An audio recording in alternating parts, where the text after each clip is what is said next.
Download aplikasi Tarbiyah Sunnah di handphone Anda. Tersedia di Google Play dan App Store. Bismillahirrahmanirrahim. Assalamualaikum warahmatullahi wabarakatuh.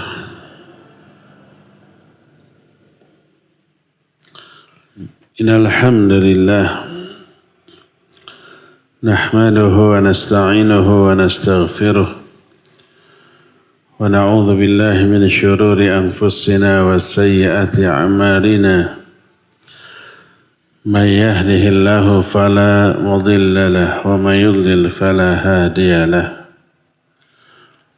وأشهد أن لا إله إلا الله وحده لا شريك له وأشهد أن محمدا عبده ورسوله يا أيها الذين آمنوا اتقوا الله حق تقاته ولا تموتن إلا وأنتم مسلمون وبعد. Hadirin jamaah Masjid Darul Ihsan yang Allah muliakan, para pendengar radio Tarbiyah Sunnah Bandung. Alhamdulillah kita kembali berjumpa melanjutkan kajian kitab Syarah Al-Usul Ats-Tsalatsah. Kita sudah selesai membahas rukun iman kedua, yaitu iman kepada para malaikat. Poin terakhir kita sudah menerangkan beberapa nama malaikat dan tugas-tugasnya. Iman kepada malaikat dengan konsep yang sudah diterangkan di beberapa pertemuan yang lalu akan membuahkan beberapa poin yang sangat agung, yang sangat positif dan menguntungkan untuk kita. Apa saja buah dari beriman kepada para malaikat? Pertama, al-ilmu bi'azamatillahi ta'ala wa quwwatihi wa sultanih. Fa inna 'azamatal makhluq min 'azamatil khaliq. Pertama, dengan mengetahui para malaikat dan mengimaninya, kita akan mengetahui keagungan Allah, kehebatan Allah, kekuasaan Allah, kekuatan Allah. Karena keagungan makhluk itu bagian dari keagungan Khaliq. Coba lihat hebatnya malaikat, besarnya ukuran mereka, kemampuan mereka mengurus seluruh alam jagat raya ini. Ada malaikat yang mengurus peredaran matahari, bulan, bintang, planet-planet, itu pasti besar malaikatnya. Malaikat pemikul arsy saja besarnya luar biasa. Satu malaikat di bumi saja, malaikat penjaga gunung, bisa mengangkat 2 buah gunung sekaligus, ditimpakan kepada orang-orang yang menyakiti Nabi SAW kalau beliau mau. Setelah Nabi dilempari berdarah-darah, datang malaikat penjaga gunung. Dia bilang, Allah mengutusku kepadamu untuk mengabulkan keinginanmu. Kalau engkau menyuruhku untuk mengangkat 2 gunung ini, aku angkat, aku timpakan. Itu satu malaikatnya. Hebatnya luar biasa. Nah, kehebatan para malaikat, kedahsyatan kekuatan malaikat, itu Allah yang kasih. Meyakini keagungan, kehebatan, kekuatan, kekuasaan malaikat, maka kita pun mengetahui betapa jauh lebih hebat, lebih dahsyat, lebih agung, lebih kuasanya Allah Azza wa Jalla. Ini yang pertama. Buah kedua, syukrullahi ta'ala ala inayatihi bi bani Adam. Haitsu wakkala min haula'il malaikah may yaqumu bihifdzihim wa kitabati a'malihim wa ghairi dzalika min masalihihim. Kedua, munculnya rasa syukur kepada Allah. Karena Allah telah memelihara, menjaga kita melalui para malaikat. Allah menugaskan para malaikat untuk menjaga kita, mencatatkan amal-amal kita dan kemaslahatan-kemaslahatan lain. Kalau kita sadar di kanan kiri kita ada malaikat yang siap mencatat, ma yalfidhu min qaulin illa ladaihi raqibun atid. Tak ada satupun kata yang terucap dari mulut kecuali sampingnya ada raqib dan atid. Kita sadar itu, kita akan jaga mulut, jaga sikap, jaga perilaku. Maslahat bagi kita. Kalau kita tahu depan kita, belakang kita ada malaikat penjaga, lahu mu'aqibatun min baini yadayhi wa min khalfihi yahfadzuna min amrillah. Bagi setiap orang ada malaikat di depannya, di belakangnya menjaga dia atas perintah Allah. Apa yang terjadi?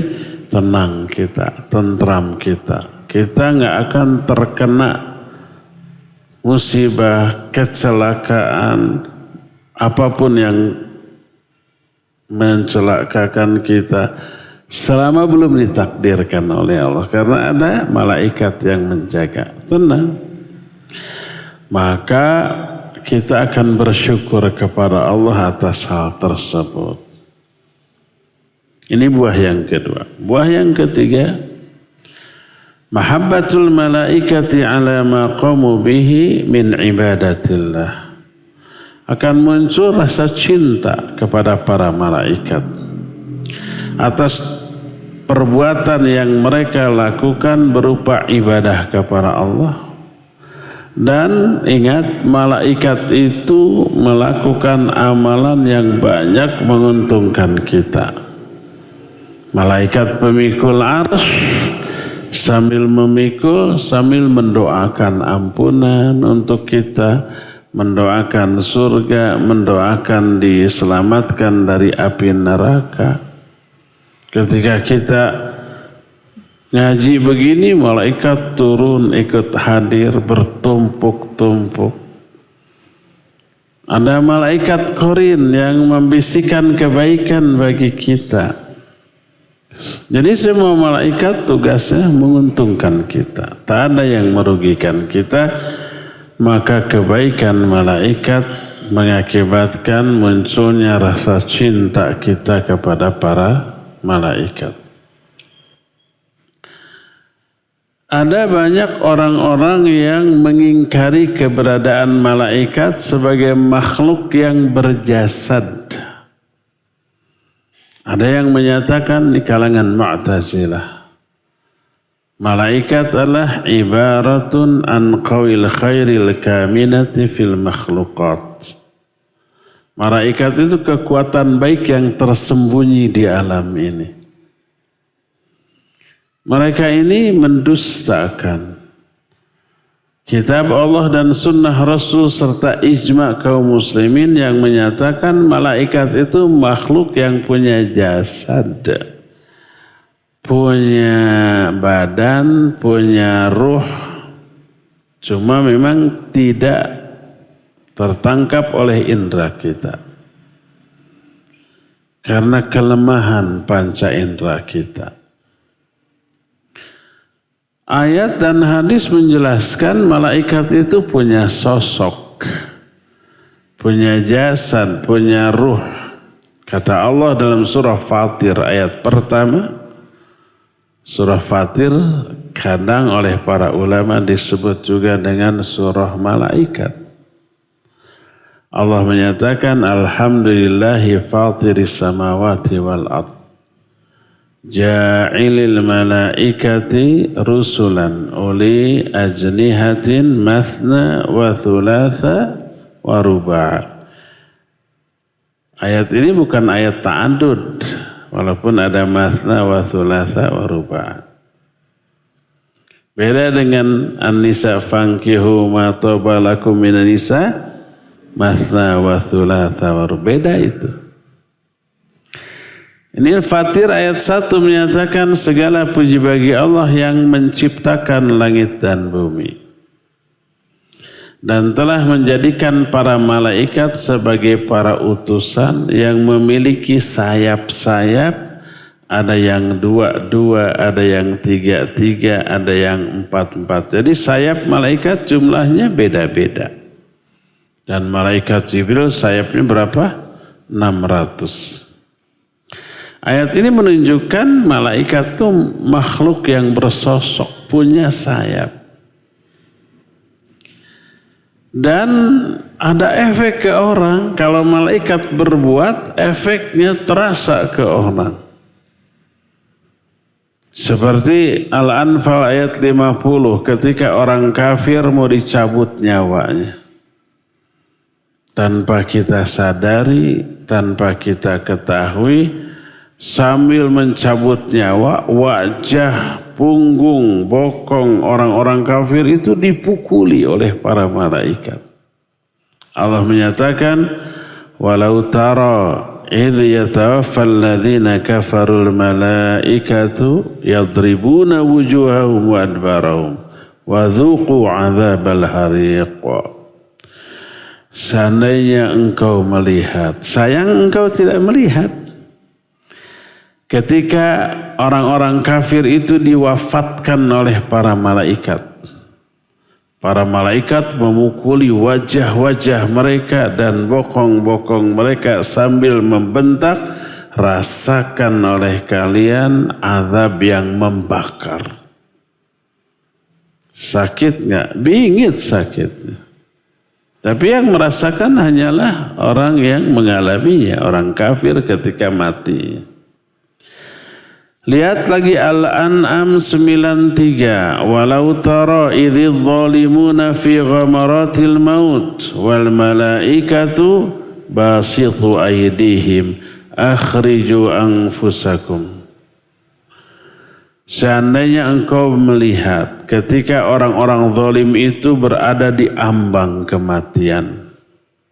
Para malaikat mengulurkan tangan-tangan mereka, maksudnya memukulkan tangan mereka ke tubuh orang-orang kafir, ke wajah, punggung, sambil berkata, akhriju anfusakum, keluarkan jiwa kalian. Dua ayat ini menunjukkan malaikat makhluk yang bersosok, punya badan, punya tangan. Karena dikatakan malaikat mengulurkan tangan-tangan mereka. Mengulurkan maksudnya memukul. Para malaikat juga punya perasaan takut bisa pingsan. Sebagaimana disebutkan dalam ayat surah Saba 23. Hatta idza fuzzi'a an qulubihim qalu madza qala rabbukum qalul haqq wa huwal aliyyul kabir. Ini berkaitan apabila Allah mau menetapkan satu ketetapan esok harinya. Allah berfirman kepada para malaikat. Malaikat saking takutnya kepada Allah sampai mereka terjatuh kemudian pingsan. Nah, setelah pingsan mereka siuman. Sampai oleh ayat yang dikatakan hatta idza fuzzi'a an qulubihim, sehingga ketika Allah mencabut rasa takut dalam hati-hati mereka, hati-hati para malaikat. Sudah dihilangkan rasa takutnya. Mereka berkata, apa yang tadi dikatakan oleh Rabb kalian? Dijawab, kebenaran. Dan dia maha tinggi dan maha besar. Allah maha tinggi dan maha besar. Jadi para malaikat pun takut sampai pingsan. Setelah Allah menghilangkan rasa takut dari hati-hati mereka. Ini menunjukkan tadi malaikat punya tangan. Kata Allah menyatakan wal malaikatu basitu aydihim. Para malaikat membentangkan tangan mereka. Terus surah Saba 23 menyatakan malaikat punya hati. Hatta idza fuzzi'an qulubihim. Sampai ketika Allah menghilangkan rasa takut dari hati-hati para malaikat. Malaikat punya hati. Maksud hati adalah akal. Hati itu sinonim dengan akal. Dan fungsi hati memahami. Lahum qulubun la yafqahuna biha. Kami akan penuhi jahanam dengan kebanyakan jin dan manusia. Jin manusia yang gimana? Mereka punya hati, tapi hatinya tidak dipakai memahami. Alat memahami adalah hati. Dalam ayat lain, afalakum qulubun la taqiluna biha. Bukankah kalian punya hati yang kalian bisa berpikir dengan hati itu? Hati itu fungsinya berpikir, memahami. Makanya sinonim dengan akal. Ketika para ulama ahli tafsir menafsirkan ayat inna fi dzalika la dzikra liman kana lahu qalbun. Sesungguhnya dalam hal yang demikian ada ayat-ayat Allah bagi orang yang memiliki hati. Kata para ulama ahli tafsir seperti Mujahid, seperti Qatadah menyatakan aqlun, punya hati maksudnya punya akal. Para malaikat punya hati, para malaikat punya akal yang berpikir untuk memahami. Maka ini menjadi bantahan telak kepada orang-orang yang menyatakan malaikat nggak punya akal. Kata siapa? Sotoy. Dari mana mereka tahu malaikat sebagai makhluk gaib nggak punya akal? Punya akal, nih ayatnya. Dan dilihat dari keterangan malaikat mencatat, malaikat dialog, itu menunjukkan punya akal. Berkata firman Allah dalam surah Ar-Ra'du ayat 23-24 tentang ahli surga. Yang disambut oleh para malaikat, lalu malaikat itu mengucapkan salam serta mengucapkan selamat dan menjelaskan kenapa mereka masuk surga. Kata Allah, wal malaikatu yadkhuluna alaihim min kulli bab salamun alaikum bima sabartum fa ni'ma uqbaddar. Para malaikat masuk menemui ahli surga dari semua pintu. Dari pintu ini datang malaikat, pintu itu datang malaikat. Salamun alaikum, keselamatan atas kalian. Selamat ya, wilujeng, congratulations gitu. Kenapa? Bima sabartum, karena kesabaran kalian. Kalian masuk surga ini karena waktu di dunia kalian sabar. Sabar bukan kuulin, bukan. Sabar ada 3 jenis sabar di dalam melakukan ketaatan kepada Allah. Maknanya ulet. Terus taat, ada godaan, ada gangguan, ada halangan, tetap taat, itu sabar. Sabar dalam menjauhi larangan Allah. Ada rayuan, godaan, gangguan untuk melanggar larangan Allah. Karena larangan Allah rata-rata menyenangkan. Sabar dia terus menghindari. Walaupun tahu itu menyenangkan. Karena tahu itu dosa besar. Sabar. Ketiga, sabar dalam menghadapi takdir Allah Azza wa Jalla yang buruk. Kalau takdir Allah yang baik mah nggak perlu sabar, pasti sabar. Takdir Allah umpama dapat uang gede, itu mah nggak bersabar ya. Kamu lagi dapat musibah, dapat uang 1 miliar, nggak perlu diajari sabar. Kalau takdir yang baik, ini yang buruk. Kata malaikat, Assalamualaikum bima sabartum. Keselamatan atas kalian karena kesabaran kalian. Fa ni'ma uqbadar, inilah sebaik-baik tempat menetap, yaitu surga. Jadi sosok malaikat yang dijelaskan oleh ayat-ayat tadi menunjukkan ini makhluk yang punya sosok, bisa bicara, bisa bertindak, bisa memukul, bisa punya rasa takut, bisa pingsan. Tadi disebutkan hatta idza fuzza an qulubihim, ketika mereka siuman, ketika Allah menghilangkan rasa takut dari hati mereka, lalu baru mereka berkata, madza qala rabbukum, apa yang tadi dikatakan oleh Allah. Dari ayat inilah para ulama menyatakan kalau para malaikat memungkinkan pingsan, berarti mereka juga mungkin bisa mati. Apakah para malaikat mati? Iya, ini salah satu ayat. Ayat yang lain Allah menyatakan wa nufikha fis-sur fasa'iqa man fis samawati wa man fil ard illa man sya'allah. Ditiuplah sangkakala. Ini sangkakala pertama. Matilah semua yang ada di langit. Siapa? Para malaikat. Dan yang ada di bumi siapa? Kita, termasuk malaikat yang ada di bumi. Jin, binatang, semua mati ketika sangkakala ditiup. Bagaimana dengan malaikat pemikul arsy? Nah, illa man sya'allah, kecuali beberapa makhluk yang Allah kehendaki tidak mati. Termasuk malaikat pemikul arsy, karena malaikat pemikul arsy berada di atas langit, tidak berada di langit. Sedangkan ayat ini fasa'iqa man fis samawati wa man fil ard, ketika ditiup sesangkala matilah yang ada di langit dan yang ada di bumi. Arsy Allah di atas langit. Di atas langit ke-7 ada air.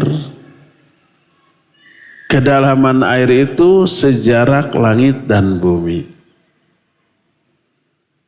Di atas air ada kursi Allah. Di atas kursi Allah ada air lagi.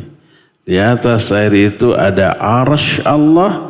Wa kana arsyuhu 'alal ma. Arsy Allah itu di atas air. Di atas arsy tidak ada makhluk kecuali Allah istiwa di sana. Jadi malaikat pemikul arsy di atas langit ke-7, makanya tidak mati. Jadi ayat-ayat tadi menunjukkan malaikat adalah makhluk yang bersosok, bukan seperti yang diyakini oleh kalangan Mu'tazilah yang menyatakan malaikat itu adalah kekuatan baik yang tersembunyi di alam, bukan makhluk yang bersosok. Terbantah dengan ayat-ayat tadi. Terlebih ada banyak hadis yang menjelaskan bahwa malaikat itu digambarkan sesosok makhluk yang punya jasad. Pertama, Rasul SAW menyatakan khuliqatil malaikatu min nur. Malaikat diciptakan dari cahaya. Apanya? Jasadnya, tubuhnya, badannya. Jin dari api. Apanya? Tubuhnya, badannya. Manusia dari tanah. Apanya? Badannya. Nah, badannya. Ruhnya tidak ada keterangan. Apakah ruh manusia sama dengan ruh jin, sama dengan ruh malaikat, sama dengan ruh binatang? Wallahu a'lam. Nggak ada keterangan. Sedikit informasi yang Allah berikan kepada kita tentang ruh. Wa yas'alunaka 'anir ruh, qulir ruhu min amri rabbi wa ma utitu minal ilmi illa qalila. Mereka bertanya kepadamu tentang ruh. Jawab, ruh itu urusan Allah. Dan kalian tidak diberi ilmu tentang ruh kecuali sedikit. Termasuk dari apa ruh itu dibuat, kita nggak tahu. Kalau badan dari tanah. Kalau badan jin dari api. Kalau badan malaikat dari cahaya. Ruhnya apakah sama? Wallahu a'lam. Sudah tawakuf saja selama itu tidak ada penjelasan di ayat atau di hadis tentang bahan penciptaan ruh, menunjukkan itu bukan bagian dari agama dan tidak harus diketahui oleh kita. Nih Sahih Bukhari dari Abu Hurairah radhiyallahu an, Nabi sallallahu alaihi wasallam bersabda, "Idza ahabballahu al-'abda nada Jibril, innallaha yuhibbu fulanan fa ahibbah fayuhibbuhu Jibril. Fayunadi Jibril fi ahli sama, innallaha yuhibbu fulanan fa ahibbuh fayuhibbuhu ahlus sama, thumma yudha'u lahul qabul fil ardh." Sesungguhnya apabila Allah mencintai seorang hamba, Allah manggil Jibril. Lalu dikatakan ke Jibril, sesungguhnya Allah mencintai si fulan. Cintai si fulan olehmu. Lalu Jibril pun mencintai si fulan tersebut. Lalu berserulah Jibril kepada malaikat penghuni langit. Kata Jibril, sesungguhnya Allah telah mencintai si fulan, cintailah si fulan oleh kalian. Lalu seluruh penghuni langit pun mencintai si fulan. Thumma yudha'u lahul qabul fil ard, kemudian si fulan ini menjadi diterima oleh seluruh penduduk bumi. Jadi kalau Allah berbicara kepada para malaikat, malaikat Jibril kepada para malaikat, menunjukkan malaikat itu makhluk yang bersosok. Bisa mendengar, bisa memahami, bisa berbicara. Dan bisa bertindak. Ya. Masih dalam Sahih Bukhari dan juga dari Abu Hurairah radhiyallahu an, Nabi alaihi salatu wasallam bersabda, "Idza kana yaumul jumu'ah kana ala kulli babin min abwabil masjid al-malaikah yaktubuna al-awwal fal-awwal fa idza jalasa al-imam tawwu as-suhuf wa ja'u yastami'una adh-dhikr." Apabila hari Jumat, di setiap pintu setiap masjid itu ada malaikat. Mereka menuliskan orang-orang yang datang satu demi satu. Yang datang paling pertama kali dicatat. Pahalanya sama dengan pahala orang yang berkorban dengan seekor unta yang besar. Yang kedua, pahalanya sama dengan orang berkorban dengan seekor sapi. Yang ketiga, sebanding dengan kambing. Keempat, ayam. Kelima, telur. Terus, pokoknya mah makin awal makin bagus. Pahalanya makin gede. Makin terakhir, pahalanya makin sedikit. Ketika imam datang, kemudian duduk di mimbar, maka ditutuplah catatan malaikat, mereka kemudian duduk mendengarkan khutbah. Kalau begitu yang datang ketika sudah ditutup nggak dapat pahala Jumat? Dapat pahala Jumat, kan Jumatan. Adapun pahala yang dicatat oleh malaikat ini khusus pahala kedatangan yang paling awal.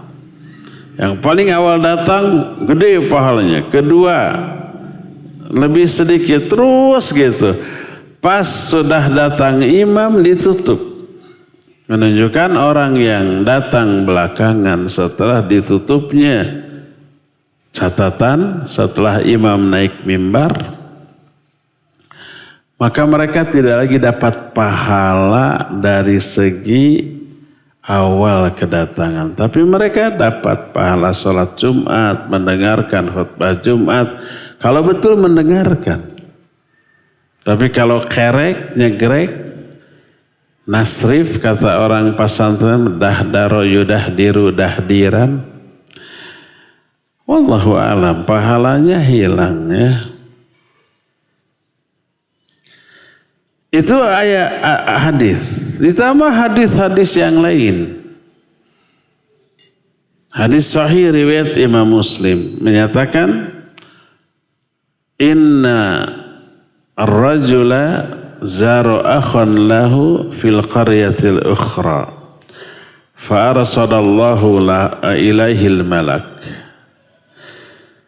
Kata Rasul SAW, ada seorang laki-laki muslim pergi menziarahi saudaranya di kota lain. Allah mengutus satu malaikat kepada orang itu. Berwujud orang. Ini menunjukkan malaikat itu makhluk. Tapi sedang nyamar. Bukan dalam bentuk orang. Bentuk asli malaikat tidak orang. Tapi menyamar saat itu. Lalu ditanya, Aina turid, mau kemana kamu? Orang itu menjawab, Uridu an azuru akhi fulanan. Saya mau berziarah ke saudara saya si fulan. Apa kamu punya urusan dunia, bisnis? Enggak. Kamu bawa oleh-oleh? Enggak. Lalu untuk apa? Inni uhibbuhu fillah. Saya berziarah karena saya mencintai dia karena Allah. Apa kata malaikat itu? Innallaha arsalani ilaika liyukhbiraka bi annahu yuhibbuka lihubbika iyyahu. Sesungguhnya Allah mengutus aku kepada engkau untuk mengabarkan kepada engkau bahwa Allah mencintaimu karena kecintaanmu kepada saudaramu karena Allah. Ini sosok malaikat. Kita sering mendengar hadis Jibril. Jibril datang dalam bentuk seorang laki-laki, rambutnya hitam, pakaiannya putih, terus bertanya tentang Islam, iman, ihsan, dan kiamat serta tanda-tandanya. Ternyata itu Jibril. Jadi semua ayat dan hadis tadi menunjukkan bahwa malaikat itu makhluk yang bersosok. Berkata Syekh Muhammad bin Shalih Al-Utsaimin rahimahullah, wa hadhihi an-nusus sharihatun fi anna al-malaikata ajsamun la qawi ma'nawiyah kama qala zaighuna wa ala muqtada hadhihi an-nusus ajma'al muslimun. Nas-nas yang tadi baik ayat ataupun hadis menerangkan dengan gamblang bahwa para malaikat itu makhluk yang berjasad, bukan sekedar kekuatan maknawi yang tersembunyi di alam sebagaimana keyakinan orang-orang yang menyimpang. Berdasarkan kandungan nas-nas inilah seluruh kaum muslimin ijma' bahwa para malaikat itu makhluk yang real, yang nyata, bersosok, walaupun kita tidak mampu melihatnya, mendengarnya, merasakannya, bukan karena tiadanya malaikat atau fiktifnya malaikat, tapi karena kelemahan kemampuan kita untuk mengetahuinya. Memang Allah tidak memberikan kemampuan kepada kita di dunia. Tapi di akhirat kita bisa lihat jin, kita bisa lihat malaikat. Dan penglihatan kita saat itu tajam. Sebagaimana firman Allah dalam surah Qaf. ayat, cari dari ayat 1 sampai ayat selesai.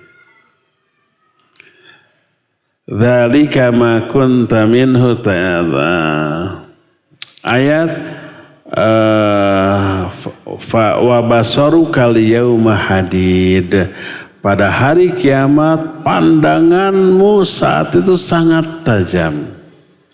Waja'at kullu nafsin ma'aha sa'iqu wa syahid. Laqad kunta fi ghaflati min hadha fakashafna anka ghita'ahu fabasarukal yauma hadid. Fakashafna anka ghita'ah. Kami bukakan dari pandangan kalian penutup. Sekarang di dunia ini pandangan kita ditutup, tidak bisa melihat perkara gaib, malaikat, jin kita tidak bisa lihat. Atau jangankan malaikat dan jin yang gaib, ada makhluk yang nyata, yang satu alam syahadah dengan kita nggak bisa lihat. Karena apa? Terbatasnya kemampuan kita. Contoh apa? Virus. Ada virus? Ada ya. Kuman, bakteri. Mungkin di sini banyak kuman, banyak bakteri, banyak virus. Tapi kita tidak melihat, tidak mendengar, tidak. Cuma kok bisa tahu efeknya aja. Karena ada virus kita sakit. Karena makanan ada kuman, ada bakteri, lalu kita makan, kita jadi mencret wae. Dan kita bisa tertulari gitu ya. Ada alat yang bisa mendeteksi, ada mikroskop. Coba makanan, itu kan banyak lihat di YouTube juga ya. Suka ada lewat di Instagram saya, tidak sengaja kebuka. Tidak sengaja lewat, sengaja saya buka, umpamanya ceker ayam. Diambil sedikit, diletakkan di kaca preparat, dipakai air, disimpan di bawah mikroskop, ditoong. 10 kali pembesaran tidak kelihatan, 40 kali pembesaran kelihatan uyak-uyakan. 100 kali pembesaran, renyek, ternyata itu kuman bakteri itu. Tapi dengan mata telanjang nggak lihat. Itu kuman hungkul, tak bakteri hungkul. Di sini mungkin banyak virus. Kita tidak bisa mengetahui. Hanya yakin ada efeknya aja. Udara, ada udara tidak terlihat. Tapi efeknya kita bisa hisap. Kalau ngegelebuk ada suaranya, ngegelebuk anginnya. Kalau bercampur dengan awan kelihatan awan tumui gitu. Itu anginnya, hanya awan terbawa gitu. Makanya disebut angin tornado, angin puyuh, angin puting, beliung, macam-macamnya. Itu aja sudah kita tidak bisa lihat. Pada alam nyata. Kenapa? Karena terbatasnya kemampuan kita. Lemahnya kemampuan kita. Apalagi perkara gaib ya. Inilah penjelasan tentang beriman kepada para malaikat. Selesai. Kita lanjut ke rukun iman yang ketiga, yaitu iman kepada kutub. Kutub jamak dari kitab. Kitab ini masdar kataba yaktubu kitaban. Fahuwa katibun wa dzaka maktubun. Kitab ini masdar tapi dengan makna isim maf'ul. Kitab ini maksudnya sesuatu yang tertulis, sesuatu yang dituliskan. Yang dimaksud beriman kepada kitab adalah wal muradu biha huna al-kutubul lati anzalaha ta'ala ala rusulih rahmatan lil khalqi wa hidayatan lahum liyasilu biha ila sa'adatihim fid dunya wal akhirah. Yang dimaksud kitab di sini adalah kitab yang Allah turunkan kepada para rasulnya sebagai rahmat bagi makhluk, juga sebagai petunjuk bagi mereka agar bisa menyampaikan mereka, menghantarkan mereka kepada kebahagiaan dunia dan akhirat. Beriman kepada kitab mencakup 4 poin.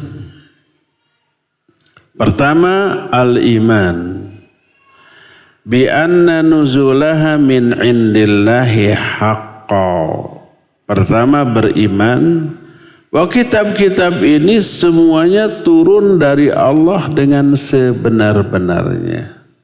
Bukan karangan para nabi, bukan karangan orang, bukan bisikan jin atau malaikat, tapi betul-betul wahyu Allah yang Allah turunkan kepada para nabi dan rasulnya. Ini poin pertama. Jadi beriman kepada kitab maknanya mengimani bahwa kitab ini benar-benar turun dari Allah sebagai wahyu dari Allah. Kedua, al-imanu bima alimna ismahu minha bi ismihi kal Qur'an alladhi nuzila ala Muhammadin sallallahu alaihi wasallam wa Tauratil lati unzilat ala Musa wal Injilil ladzi unzila ala Isa waz Zaburil ladzi utihi Dawud wa amma ma lam na'lam ismahu fanu'minu bihi ijmalan. Kedua, beriman kepada kitab mencakup beriman kepada nama-nama kitab yang sudah kita ketahui namanya dari Quran dan hadis. Contoh, kitab Al-Quran yang diturunkan kepada Nabi Muhammad SAW. Juga kitab Taurat diturunkan kepada Musa, juga Injil diturunkan kepada Isa, juga Zabur diturunkan kepada Dawud. Hanya itu, 4 kitab kumpulan wahyu Allah diturunkan kepada 4 orang nabi. Adapun kitab yang namanya tidak disebut, ada kitab lain yang diturunkan kepada nabi lain, tapi nama kitab itu sebutannya tidak diterangkan oleh Allah, maka kita imani secara global, secara umum saja. Ini yang kedua. Ketiga, beriman kepada kitab mencakup tasdiqu ma sahha min akhbariha ka akhbaril Quran wa akhbari ma lam yubaddal aw yuharraf minal kutubis sabiqah. Ketiga, beriman kepada kitab mencakup percaya kepada berita-berita yang benar, seperti berita-berita tentang Quran, seperti berita-berita yang ada dalam Al-Quran, atau berita yang ada dalam kitab sebelumnya selama belum dirubah, diganti oleh manusia. Walaupun tidak masuk akal. Dalam Al-Quran ada nggak berita yang tidak masuk akal? Banyak. Contohnya nanti pada hari kiamat mulut dikunci. Nggak bisa ngomong. Padahal punya alat-alat untuk bicara. Ada 2 bibir, 1 lidah, ada pita suara. Dikunci. Justru yang nggak punya alat bicara, tangan, kaki, kulit, tulang, itu bicara. Masuk akal apa tidak? Mungkin tidak. Tapi Allah memberitahukan ini dalam Al-Quran. Al-Quran menjelaskan itu. Wajib kita percayai. Quran menjelaskan nanti akan muncul dabah di akhir zaman. Dan dabah itu binatang melata yang bisa bicara. Masuk akal? Tidak masuk akal. Tapi Al-Quran menceritakan wajib kita percaya. Atau kisah-kisah masa lalu, zaman baheula. Kita tidak menyaksikan dan ceritanya tidak masuk akal. Wajib kita percaya. Seperti kisah Fir'aun membelah laut. Kan gak masuk akal dan gak ada penjelasan ilmiah sampai sekarang. Bagaimana itu laut bisa terbelah gitu ya. Nabi Musa dan kawan-kawannya lewat sampai ke seberang. Pasti Fir'aun dan bala tentaranya lewat menyatu lagi. Ada penjelasan ilmiahnya? Nggak ada. Akal bisa menjelaskan? Tidak ada. Tapi itu diterangkan oleh Al-Quran, diberitakan. Wajib kita percayai. Termasuk umpamanya kisah tentang Ya'juj dan Ma'juj yang dibenteng oleh Dzulqarnain dengan benteng antara dua buah gunung yang tidak bisa ditembus, tidak bisa dinaiki sampai sekarang. Diterangkan dalam Al-Quran dalam surah Al-Kahfi. Dan banyak lagi berita-berita dalam Al-Quran baik masa lalu ataupun masa yang akan datang. Yang semuanya atau banyak di antara berita itu enggak masuk akal kita, tapi wajib kita percayai selama itu tidak ada di dalam Al-Quranul Karim. Inilah poin yang ketiga. Poin yang keempat.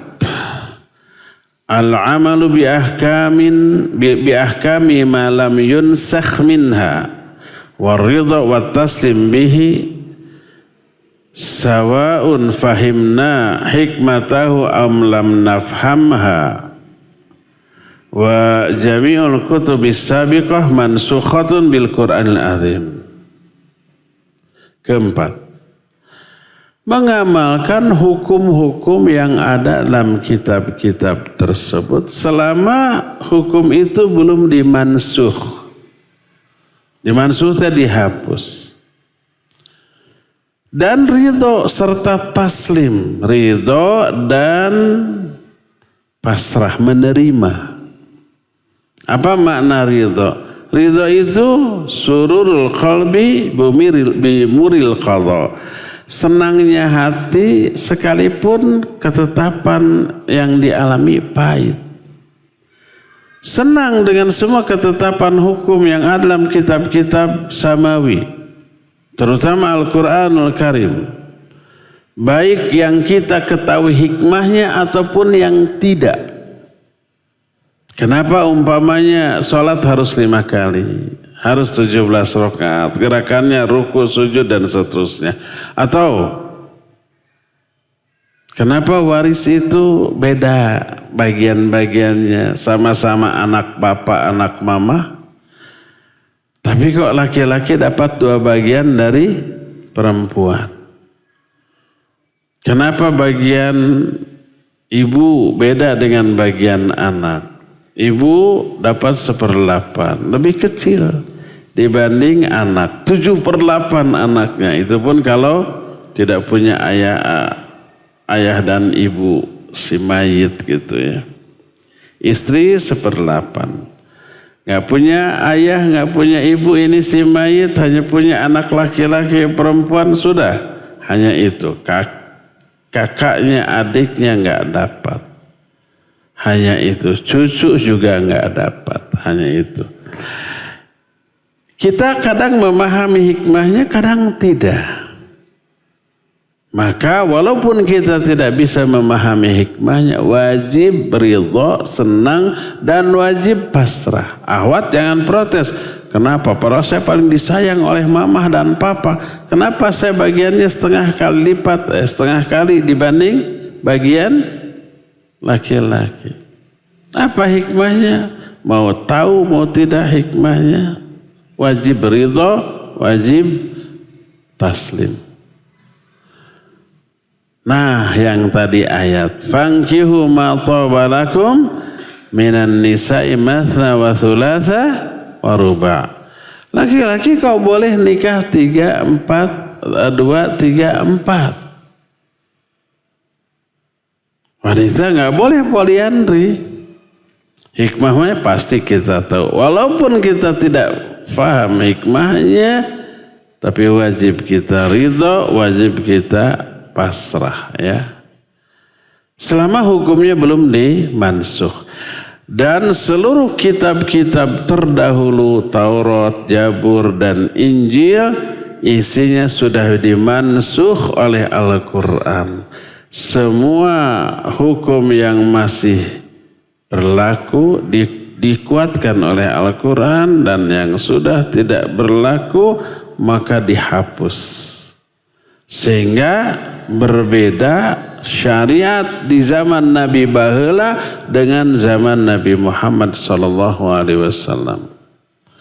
Kalau zaman dahulu para nabi yang diizinkan perang terus menang mendapatkan harta rampasan perang haram, tidak boleh.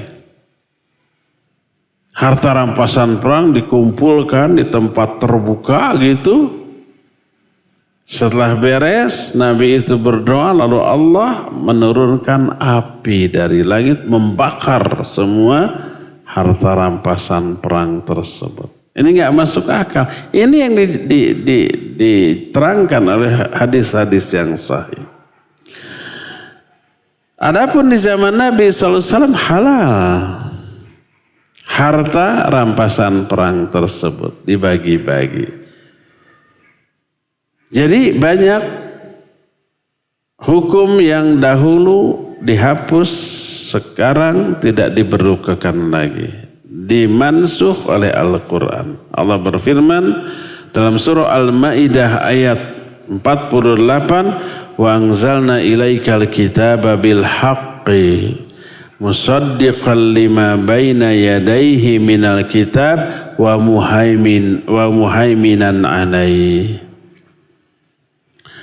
Dan kami telah turunkan kepada engkau kitab dengan sebenarnya, maksudnya Quran.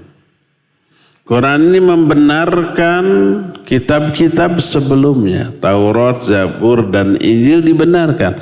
Sekaligus wa muhaiminan alai.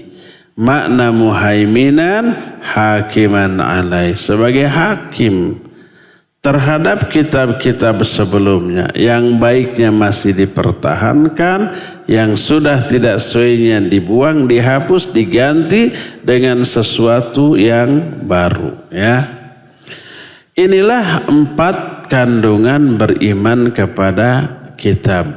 Pertama, mengimani bahwa kitab ini benar-benar turun dari Allah, wahyu Allah, bukan karangan makhluk. Yang kedua, beriman terhadap nama-nama kitab yang dijelaskan oleh Quran dan hadis yang sahih. Dan hanya 4, yaitu Zabur, Taurat, dan Injil. Ketiga, mempercayai semua berita yang ada dalam Quran atau yang ada dalam kitab-kitab sebelumnya, selama berita dalam kitab sebelumnya itu belum dirubah oleh orang. Semua berita dalam Al-Quran, masa lalu, masa yang akan datang, wajib kita percaya bahwa itu benar walaupun tidak masuk akal. Dan yang keempat, poin terakhir, mengamalkan hukum-hukum yang ada dalam kitab-kitab ini selama hukum tersebut belum dimansuh. Ya. Ini 4 kandungan beriman kepada kitab. Beriman kepada kitab seperti yang baru dijelaskan akan membuahkan beberapa hal berikut ini. Buah dari beriman kepada kitab. Pertama, al-ilmu bi'inayatillahi ta'ala bi'ibadih haitsu anzala likulli qaumin kitaban yahdihim bih. Pertama, dengan adanya kita beriman kepada kitab, kita mengetahui perhatian Allah, penjagaan Allah kepada hamba-hambanya. Karena setiap kaum diberi satu kitab. Untuk apa fungsi kitab? Menjaga agar orang-orang ini tidak sesat, tidak keliru, tidak menyimpang, tidak celaka, tidak binasa. Isi kitab ini berisi tuntunan demi kemaslahatan mereka. Nah, ini menunjukkan atau membuktikan inayah Allah, perhatian Allah, pemeliharaan, penjagaan Allah bagi kita. Atau jangankan Allahnya, manusia aja. Kalau manusia bikin sebuah produk, pasti mengeluarkan buku yang berisi petunjuk penggunaan produk itu, pemeliharaannya, kan gitunya. Mobil, ada tuh bukunya. Motor, ada bukunya. HP, ada bukunya.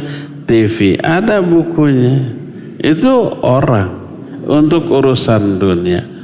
Apalagi Allah Azza wa Jalla menciptakan makhluk dengan alam sebagai fasilitas dan akomodasi bagi kehidupan manusia.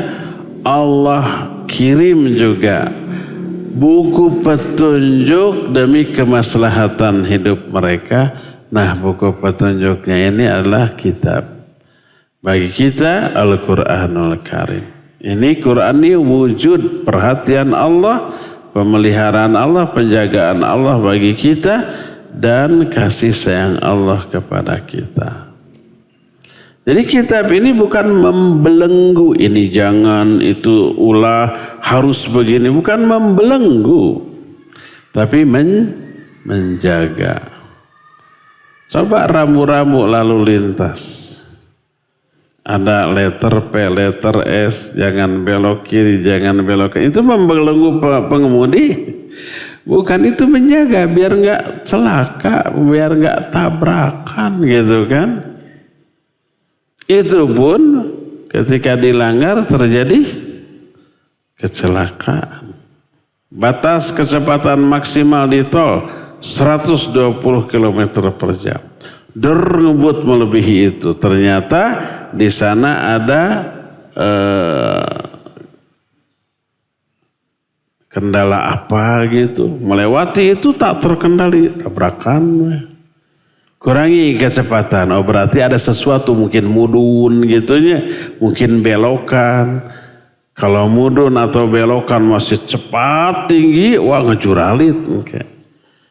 Jadi semua rambu itu bukan membelenggu, membatasi kebebasan kita, tapi untuk menjaga kita dari kecelakaan, dari musibah.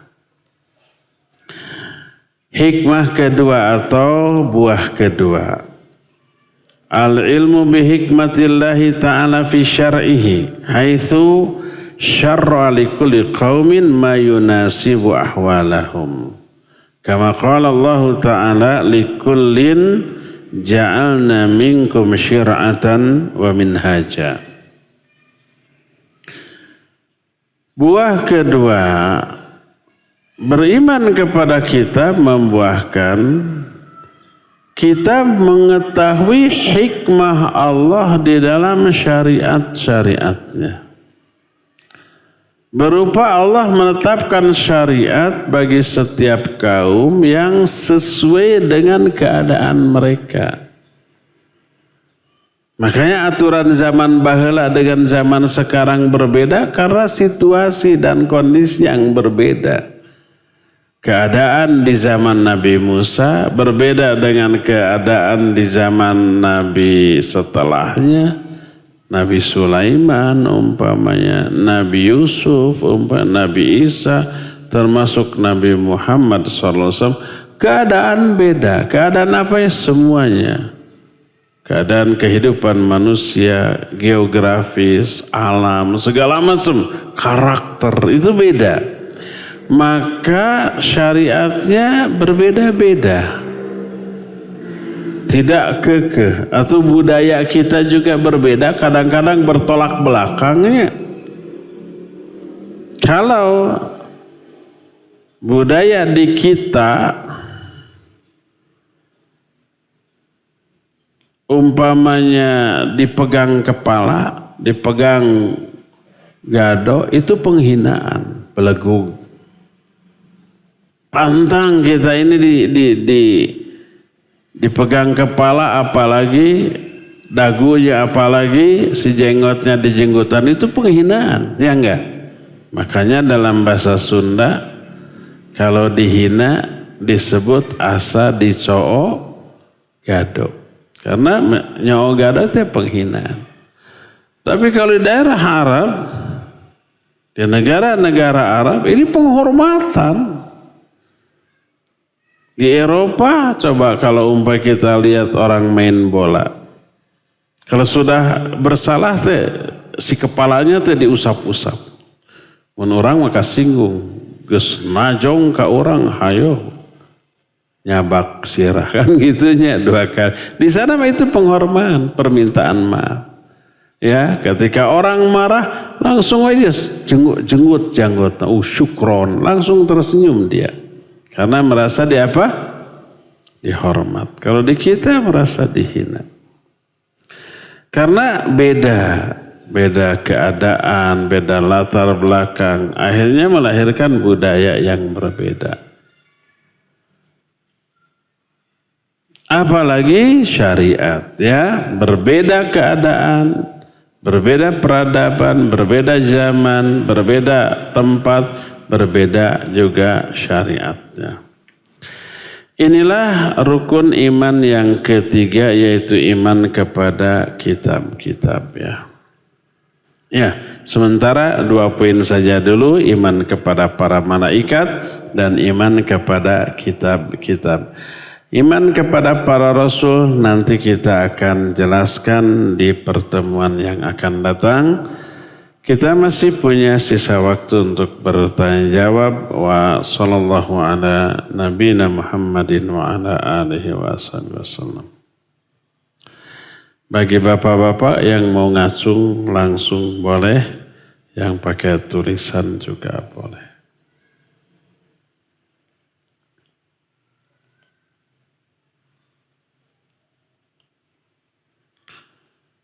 Ustaz, ana sedang berjualan online pakaian muslim anak 4-12 tahun. Apa boleh menampilkan wajah model anak kecil 9 tahun sebagai foto produk katalog? Kalau boleh bagaimana dengan ain karena menampakkan wajah kecil itu? Sudah terjawab tuh. Menampakkan foto itu bisa berisiko apa? Terkena ain. Maka jangan ditampakkan anak kecil ke orang dewasa ke. Kalau orang dewasa wanita bukan sekedar kena ain tapi juga apa? Menjadi fitnah bagi kaum lelaki yang melihatnya. Bisa menimbulkan fitnah, membuat orang-orang berdosa, bisa terkena ain. Kalau anak kecil mungkin tidak akan menjadi fitnah syahwat, tapi bisa menyebabkan anak itu terkena ain.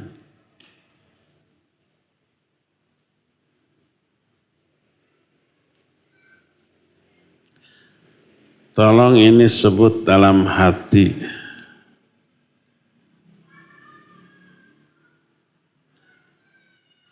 Iya, semoga usahanya berkah dan bermanfaat. Ya, cukup sampai di sini saja kajian kita. Insyaallah kita jumpa kembali Senin yang akan datang. Subhanakallahumma bihamdik asyhadu an la ilaha illa anta astaghfiruka wa atubu ilaik. Walhamdulillah rabbil alamin. Wassalamualaikum warahmatullahi wabarakatuh.